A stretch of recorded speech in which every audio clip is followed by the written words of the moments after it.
बंगाल, जहां चुनाव सिर्फ वोट नहीं बल्कि सत्ता की सबसे बड़ी जंग होती है। इस बार का चुनाव इतना जबरदस्त था कि आखिर वोट तक कोई नहीं जानता था जीत किसकी होगी। लेकिन जब नतीजे आए तो हर कोई चौंक गया, क्योंकि आज हम आपको बताएंगे इस चुनाव की पूरी कहानी, अंदर की सच्चाई और असली जीत किसकी हुई वो बताएंगे। पश्चिम बंगाल की राजनीति हमेशा से दिलचस्प और सबसे बेहतरीन और सबसे अलग रही है। पहले वामपंथी शासन, फिर बदलाव की लहर और फिर उभरी एक मजबूत नेता जिनका नाम है ममता बनर्जी, जिन्होंने सालों तक अपनी पकड़ बनाए रखी। लेकिन समय बदल रहा था और चुनौती भी खड़ी हो रही थी और बड़ी भी हो रही थी। भारतीय जनता पार्टी ये धीरे धीरे बंगाल में अपनी जड़ें मजबूत करने में लगी हुई थी। बात आती है चुनावी जंग की शुरुआत।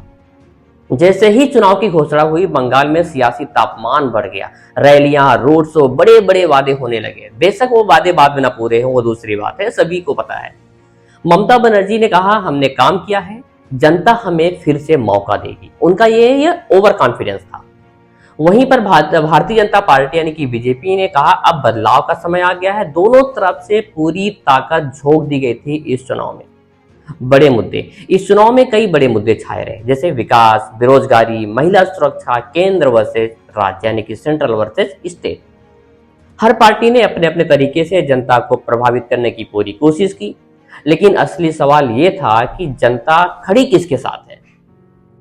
अब चुनाव के दौरान क्या हुआ? ग्राउंड रिपोर्ट कुछ और ही कहानी बता रही थी। कहीं भारी समर्थन तो कहीं नाराजगी, कहीं चुप्पी साधी हुई थी। बात आती है सोशल मीडिया पर भी जबरदस्त लड़ाई चल रही थी।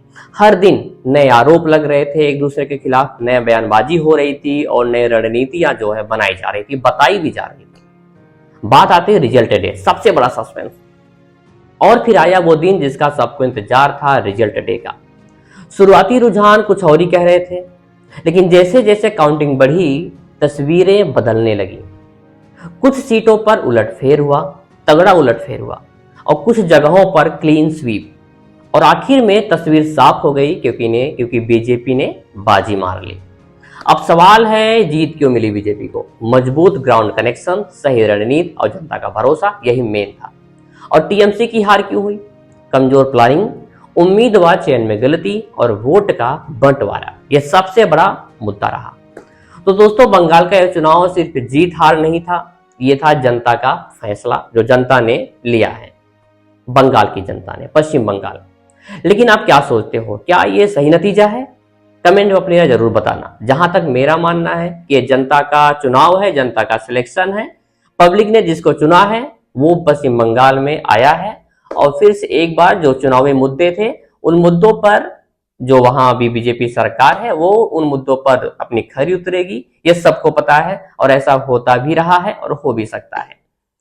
तो ये थी बेहतरीन जो पश्चिम बंगाल का चुनाव था, उसका नतीजा आ गया, रिजल्ट आ गया, सब कुछ आ गया। लेकिन सबसे बड़ा और सबसे बड़ी जो बात होती है, सबसे अहम जो बात होती है वो ये है कि क्या आखिरकार जो चुनावी वादे किए गए थे, जो बीजेपी की तरफ से दावे किए गए थे, वो वादा पूरा होगा? हालांकि मोदी जी ने अभी जब दिल्ली में वहां पर मुख्य कार्यालय में, बीजेपी कार्यालय में जो है मुख्यालय में वादे उन्होंने मीटिंग की और जो कॉन्फ्रेंस हुआ वहां पर उन्होंने कुछ 4-5 पॉइंटों पर गहन उन्होंने फोकस डाला है कि जो वादा किया गया है वो पूरा किया जाएगा। सबसे पहले महिलाओं की सुरक्षा को लेकर वो बेहद चिंतित हैं और गंभीर हैं, उस पर त्वरित कार्रवाई होगी। उसके बाद जो घुसपैठिए हैं उन पर नाकाबंदी की जाएगी, उसको ब्लॉक किया जाएगा, एक भी घुसपैठिया नहीं घुसने पाएगा उस रूट से। उसके अलावा बहुत सारे मुद्दे थे, दावे थे जिन पर सरकार खरी उतरने की पूरी कोशिश करेगी।